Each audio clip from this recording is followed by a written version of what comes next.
Yes, Massive and Crew back once again with another video.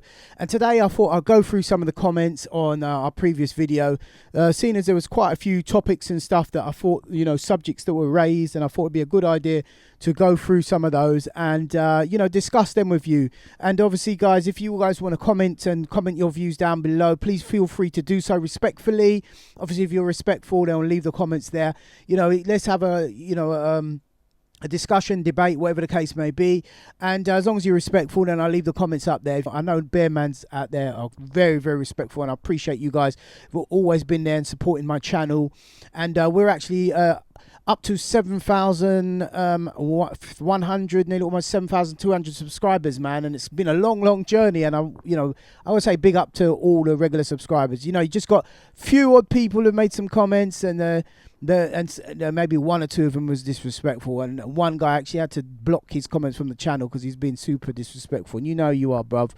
And I don't even think he was a junglist in the first place. He's just looking little limelight on his channel. So anyway, without further ado, let's get into it. So I'm going to go through some of these and say, so some of your comments here. Man Like Deep says, but the real story for me is the way Busy deals with the man. A lot of other mans would go arms out for something like this. And it's true, like out there, you know what I mean, there's, back in the day where I come from, people would deal with things a lot different. Man, turn up at your door or turn up flipping at the record shop, meet you there when you're selling the tune. Because don't forget, there's no internet back then. People just link you and you come down the record shop with a bag of records about to give it out. And the owner of the tune would meet you there, and it wouldn't be pretty. So yeah, you know, all things said. Having said that, like I said, me and Lab are cool now. We're sorting this all out. So you know, there's no beef. You know what I mean? And as I explained in the previous video, so it says, seriously though, B, if you don't know Busy, how can you even call yourself a serious junglist?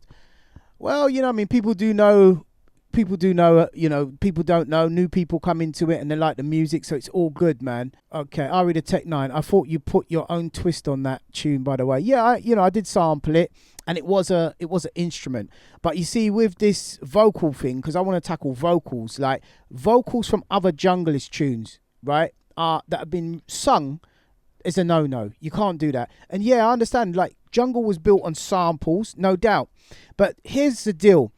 There's a dispute about breakbeats and stuff, right? Now, some people mentioned that, well, you haven't cleared the Amen sample. Well, you haven't cleared the breaks. And before we go any further, guys, I just want to say I've got the ultimate respect for the Winstons and everybody who created all the breakbeats. And I just got to say that, you know, without the Amen break, a lot of the music and jungle that we listen to now wouldn't be the same. So I've got absolute ultimate respect for the Winstons and the creators of the Amen. But I must say this about people that are going on like Stush saying that you's up, boy, you sampled the breakbeat and this and that and do and are going into it. Well, I've not ever come across in my life where someone is smashed the Amen tune on the set, right, banging, and you get someone just standing there giving it. They don't like the Amen break, and they're standing there behind that theory, standing behind that cause, and folding their arms as while big tunes are playing, big Amen tunes are dropping, and not dancing because they don't believe in sampling the Amen break or agree with the fact that it was sampled, and that's kind of ridiculous.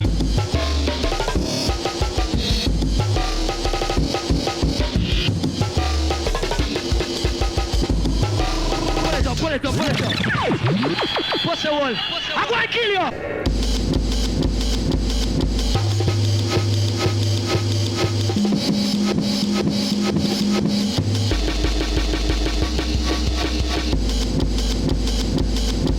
Pull it up.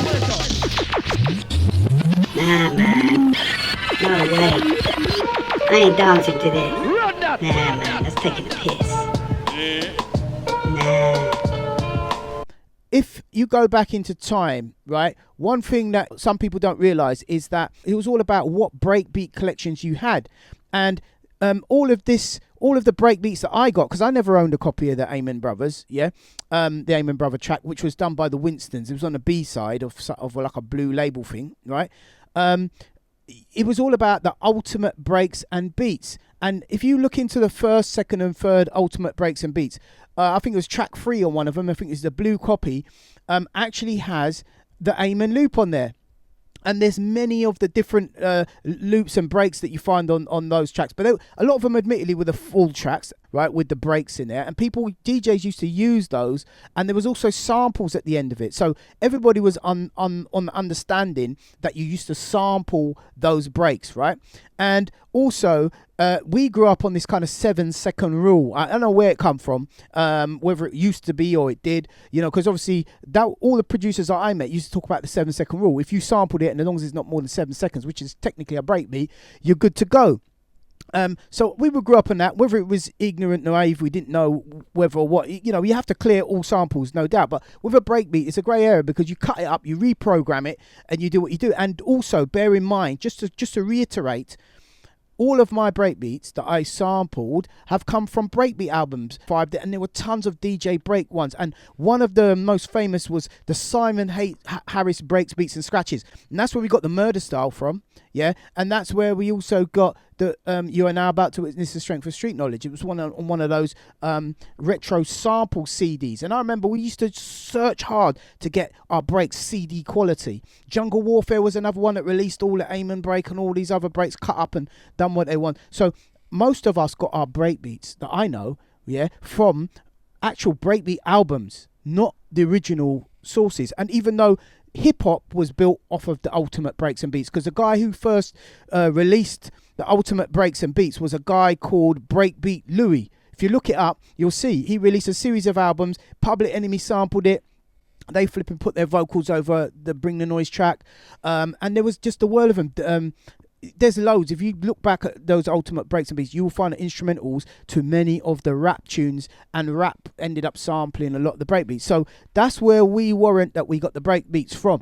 And that is why when it comes down to sampling now, you got to really twist up the sample. No one's saying you can't sample it, but twist it up, make it different, be creative with it. So try to make it so that you replay it, you make it unrecognizable. And if you do take someone's track and you make a dub plate, yeah, then keep it to yourself. Don't give it to nobody unless you got permission.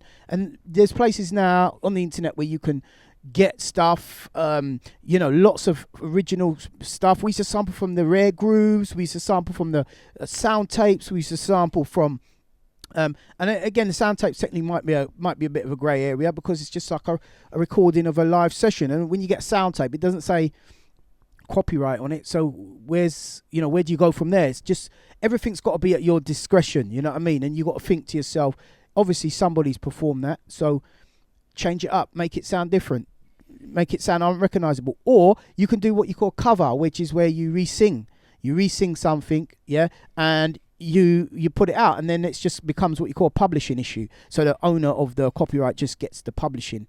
I just want to touch base on those few. I just want to get a few of those bits off my chest. You know what I mean? And let me go to one of these comments that literally has, multiple comments, because you probably see with these ones have got multiple comments on them. It's probably where people are it's actually open for debate. So, question: what do you think about people making non-profit tribute remixes and simply sharing on platforms like SoundCloud? See, I don't really agree with that. As a producer of my own material, you know what I mean? I don't agree with that. Like, not without permission. You got to come to me and say, B, is it okay? I'll probably say no, to be fair. But, like, that's not the point. Just because you're putting it up on like, I've done mixes of people's. I've done a mix of bloody LFO. But this is the thing. This is the tribute. Hear the tribute. This is where I see a tribute which warrants a legit tribute, in my opinion, right? And you comment down below if you think that's fair dues, right? So you're a junglist. You play jungle, right? Now you like tunes out of jungle. Running out of time here. You like tunes out of jungle. So what do? You do a jungle mix of that tune. LFO was an old techno tune. Do a mix. Morning After's a new a techno tune. You do a mix of that. R&B tune you like, Mary J. Blige, whatever. You do a mix of it. But no one's saying you should put it out as such. You know, I know I'm just saying that because I'm an old boy. You know what I mean? But you youngsters, you probably don't give a monkey. You think, boy, yeah, I'll put that out. Big, fair enough, right? But remember, you could be lining yourself up for some legal ramifications. So I want to continue this video, guys.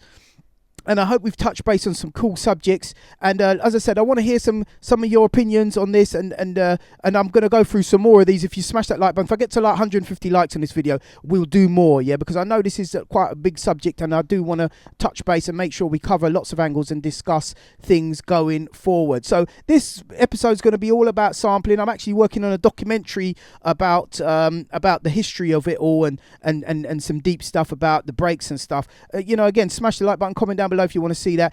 So that's it for today's video, man. It's gone by quick, 10 minutes. Don't forget to like, share, subscribe. Take care. God bless. Peace.